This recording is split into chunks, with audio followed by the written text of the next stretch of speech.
마태복음 제19장.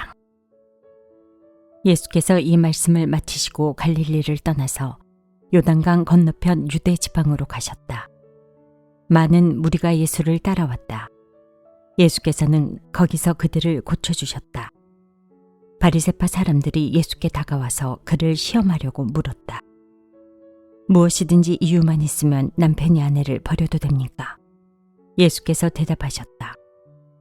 사람을 창조하신 분이 처음부터 그들을 남자와 여자로 지으셨다는 것과 그리고 그가 말씀하시기를 그러므로 남자는 아버지와 어머니를 떠나서 자기 아내와 합하여서 둘이 한 몸이 될 것이다 하신 것을 너희는 아직 읽어보지 못하였느냐. 그러므로 그들은 이제 둘이 아니라 한 몸이다. 하나님이 짝지어 주신 것을 사람이 갈라놓아서는 안 된다. 그들이 예수께 말하였다. 그러면 어찌하여 모세는 이혼 증서를 써주고 아내를 버리라고 명령하였습니까? 예수께서 대답하셨다.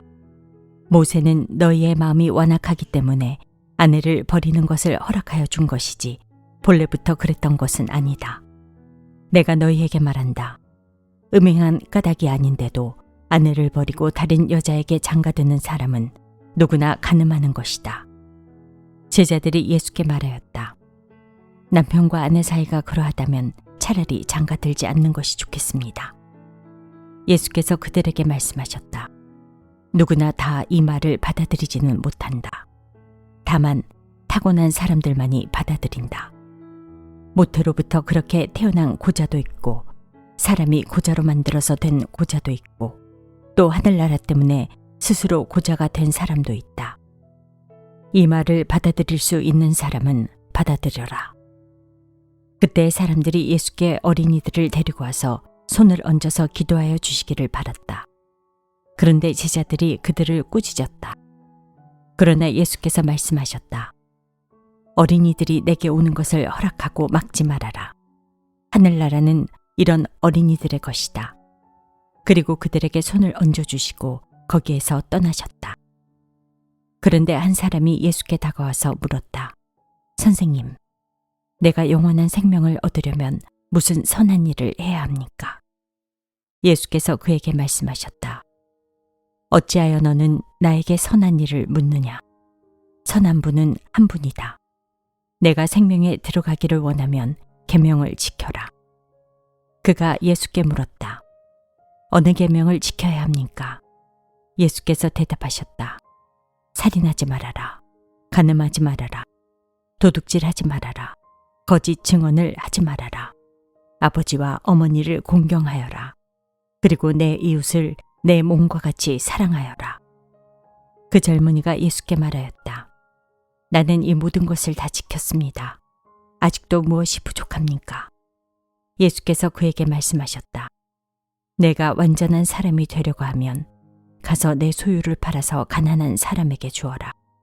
그리하면 내가 하늘에서 보화를 차지하게 될 것이다. 그리고 와서 나를 따라라. 그러나 그 젊은이는 이 말씀을 듣고 근심을 하면서 떠나갔다. 그에게는 재산이 많았기 때문이다. 예수께서 제자들에게 말씀하셨다. 내가 진정으로 너희에게 말한다. 부자는 하늘나라에 들어가기가 어렵다. 내가 다시 너희에게 말한다. 부자가 하나님 나라에 들어가는 것보다 낙타가 바늘귀로 지나가는 것이 더 쉽다. 제자들이 이 말씀을 듣고 깜짝 놀라서 말하였다. 그러면 누가 구원을 얻을 수 있습니까? 예수께서 그들을 눈여겨보시고 말씀하셨다. 사람은 이 일을 할 수 없으나 하나님은 무슨 일이나 다 하실 수 있다. 이 말씀을 듣고 베드로가 예수께 말하였다. 보십시오. 우리는 모든 것을 버리고 선생님을 따랐습니다. 그러니 우리가 무엇을 받겠습니까? 예수께서 그들에게 말씀하셨다. 내가 진정으로 너희에게 말한다. 새 세상에서 인자가 자기의 영광스러운 보좌에 앉을 때에 나를 따라온 너희도 12 보좌에 앉아서 이스라엘 12지파를 심판할 것이다.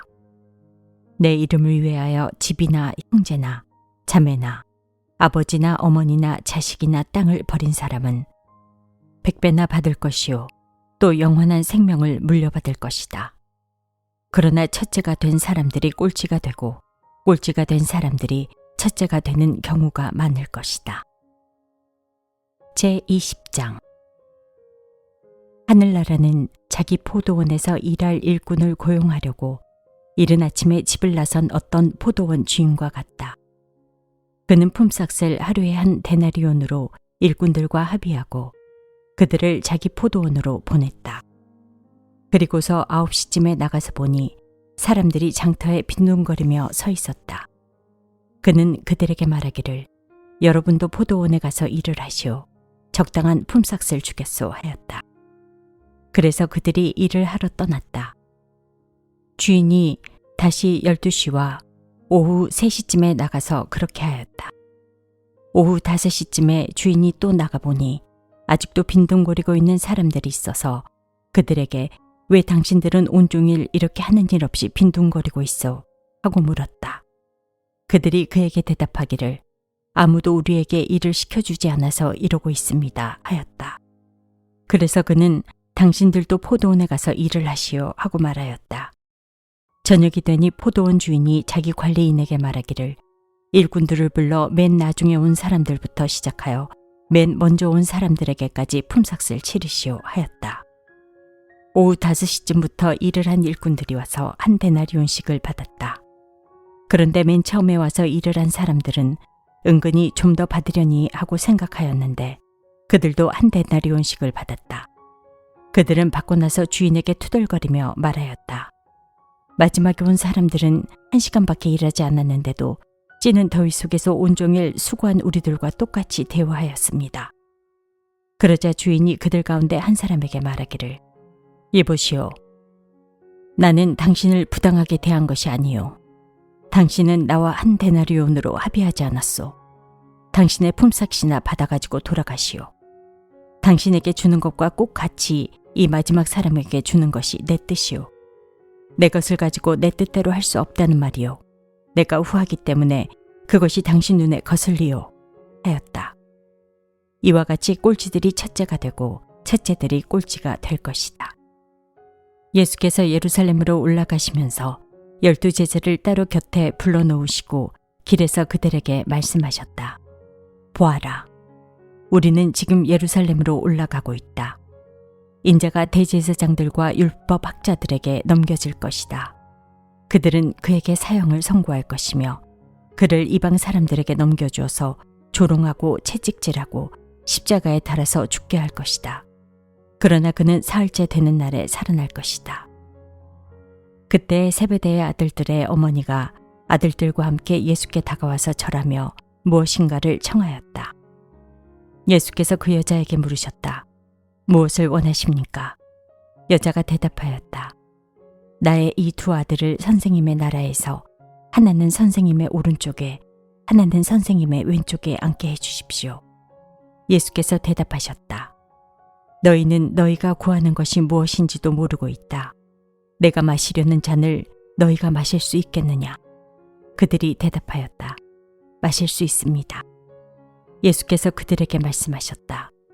정말로 너희는 나의 잔을 마실 것이다. 그러나 나의 오른쪽과 왼쪽에 앉히는 그 일은 내가 할 수 있는 것이 아니다. 그 자리는 내 아버지께서 정해놓으신 사람들에게 돌아갈 것이다. 열제자가 이 말을 듣고 그 두 형제에게 분개하였다. 예수께서는 그들을 곁에 불러놓고 말씀하셨다. 너희가 아는 대로 이방 민족들의 통치자들은 백성을 마구 내리누르고 고관들은 백성에게 세도를 부린다. 그러나 너희끼리는 그렇게 해서는 안 된다. 너희 가운데서 위대하게 되고자 하는 사람은 누구든지 너희를 섬기는 사람이 되어야 하고 너희 가운데서 으뜸이 되고자 하는 사람은 너희의 종이 되어야 한다. 인자는 섬김을 받으러 온 것이 아니라 섬기러 왔으며 많은 사람을 위하여 자기 목숨을 몸값으로 치러주려고 왔다. 그들이 여리고를 떠날 때에 큰 무리가 예수를 따라왔다. 그런데 눈먼 사람 둘이 길가에 앉아 있다가 예수께서 지나가신다는 말을 듣고 큰 소리로 외쳤다. 다윗의 자손이신 주님, 우리를 불쌍히 여겨 주십시오. 무리가 조용히 하라고 꾸짖었으나 그들은 더욱 큰 소리로 외쳤다. 다윗의 자손이신 주님, 우리를 불쌍히 여겨주십시오. 예수께서 걸음을 멈추시고 그들을 불러서 말씀하셨다. 너희 소원이 무엇이냐? 그들이 예수께 말하였다. 주님, 눈을 뜨는 것입니다. 예수께서 가엾게 여기시고 그들의 눈에 손을 대시니 그들은 곧 다시 보게 되었다. 그들은 예수를 따라갔다. 제21장. 예수와 그 제자들이 예루살렘에 가까이 이르러 올리브산에 있는 벳박의 마을에 들어섰다. 그때 예수께서 두 제자를 보내시며 그들에게 말씀하셨다. 맞은편 마을로 가거라. 가서 보면 나귀 한 마리가 메어 있고 그 곁에 새끼가 있을 것이다. 풀어서 나에게로 끌고 오너라. 누가 너희에게 무슨 말을 하거든 주님께서 쓰려고 하십니다 하고 말하여라. 그리하면 곧 내어줄 것이다. 이것은 예언자를 시켜서 하신 말씀을 이루시려는 것이었다. 시온의 딸에게 말하여라. 보아라, 내 임금이 내게로 오신다. 그는 온유하시어 나귀를 타셨으니 어린 나귀, 곧 멍에 매는 짐승의 새끼다. 제자들이 가서 예수께서 지시하신 대로 어미 나귀와 새끼 나귀를 끌어다가 그 위에 겉옷을 얹으니 예수께서 올라타셨다. 큰 무리가 자기들의 겉옷을 길에다가 폈으며 다른 사람들은 나뭇가지를 꺾어다가 길에 깔았다. 그리고 앞에 서서 가는 무리와 뒤따라오는 무리가 외쳤다. 호산나 다윗의 자손께 복되시다. 주님의 이름으로 오시는 분, 더없이 높은 곳에서 호산나. 예수께서 예루살렘에 들어가셨을 때에 온 도시가 들떠서 물었다. 이 사람이 누구냐? 사람들은 그가 갈릴리 나사렛에서 나신 예언자 예수라고 말하였다. 예수께서 성전에 들어가셔서 성전 뜰에서 팔고 사고 하는 사람들을 다 내쫓으시고 돈을 바꿔주는 사람들의 상과 비둘기를 파는 사람들의 의자를 둘러 엎으시고 그들에게 말씀하셨다. 성경에 기록한 바 내 집은 기도하는 집이라고 불릴 것이다 하였다. 그런데 너희는 그것을 강도들의 소굴로 만들어버렸다. 성전들에서 눈먼 사람들과 다리를 저는 사람들이 예수께 다가왔다. 예수께서는 그들을 고쳐주셨다. 그러나 대제사장들과 율법학자들은 예수께서 하신 여러 가지 놀라운 일과 또 성전뜰에서 다윗의 자손에게 호산나 하고 외치는 아이들을 보고 화가 나서 예수께 말하였다. 당신은 아이들이 무엇을 하는지 듣고 있소? 예수께서 그들에게 말씀하셨다. 그렇다. 주님께서는 어린아이들과 젖먹이들의 입에서 찬양이 나오게 하셨다 하신 말씀을 너희는 읽어보지 못하였느냐? 예수께서 그들을 남겨두고 성 밖으로 나가 베다니로 가셔서 거기에서 밤을 지내셨다. 새벽에 성 안으로 들어오시는데 예수께서는 시장하셨다. 마침 길가에 있는 무화과 나무 한 그루를 보시고 그 나무로 가셨으나 잎사귀 밖에는 아무것도 없으므로 그 나무에게 말씀하셨다. 이제부터 너는 영원히 열매를 맺지 못할 것이다. 그러자 무화과 나무가 곧 말라버렸다. 제자들은 이것을 보고 놀라서 말하였다. 무화과 나무가 어떻게 그렇게 당장 말라버렸을까? 예수께서 그들에게 말씀하셨다. 내가 진정으로 너희에게 말한다. 너희가 믿고 의심하지 않으면 이 무화과 나무의 한 일을 너희도 할 수 있을 뿐 아니라 이 산더러 들려서 바다에 빠져라 하고 말해도 그렇게 될 것이다. 또 너희가 기도할 때에 이루어질 것을 믿으면서 구하는 것은 무엇이든지 다 받을 것이다. 예수께서 성전에 들어가서 가르치고 계실 때에 대제사장들과 백성의 장로들이 다가와서 말하였다. 당신은 무슨 권한으로 이런 일을 하시오? 누가 당신에게 이런 권한을 주었소? 예수께서 그들에게 이렇게 대답하셨다. 나도 너희에게 한 가지를 물어보겠다. 너희가 대답하면 나도 무슨 권한으로 이런 일을 하는지를 말하겠다. 요한의 세례가 어디에서 왔느냐? 하늘에서냐? 사람에게서냐? 그러자 그들은 자기들끼리 의논하며 말하였다. 하늘에서 왔다고 말하면 어째서 그를 믿지 않았느냐고 할 것이요. 또 사람에게서 왔다고 하자니 무리가 무섭소. 그들은 모두 요한을 예언자로 여기니 말이요. 그래서 그들은 예수께 모르겠다고 대답하였다. 그러자 예수께서 말씀하셨다. 나도 내가 무슨 권한으로 이런 일을 하는지를 너희에게 말하지 않겠다. 너희는 어떻게 생각하느냐? 어떤 사람에게 아들이 둘 있는데 아버지가 맏아들에게 가서 얘야, 너 오늘 포도원에 가서 일해라 하고 말하였다. 그런데 맏아들은 대답하기를 싫습니다 하고 말하였다. 그러나 그 뒤에 그는 뉘우치고 일하러 갔다. 아버지는 둘째 아들에게 가서 같은 말을 하였다. 그는 대답하기를 예, 가겠습니다 아버지 하고서는 가지 않았다. 그런데 이 둘 가운데서 누가 아버지의 뜻을 행하였느냐? 예수께서 이렇게 물으시니 그들이 대답하였다. 맏아들입니다. 예수께서 그들에게 말씀을 하셨다. 내가 진정으로 너희에게 말한다. 세리와 창녀들이 오히려 너희보다 먼저 하나님의 나라에 들어간다. 요한이 너희에게 와서 옳은 길을 보여주었으나 너희는 그를 믿지 않았다. 그러나 세리와 창녀들은 믿었다. 너희는 그것을 보고도 끝내 뉘우치지 않았으며 그를 믿지 않았다.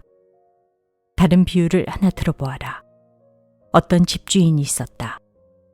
그는 포도원을 일구고 울타리를 치고 그 안에 포도즙을 짜는 확을 파고 망대를 세웠다. 그리고 그것을 농부들에게 새로 주고 멀리 떠났다.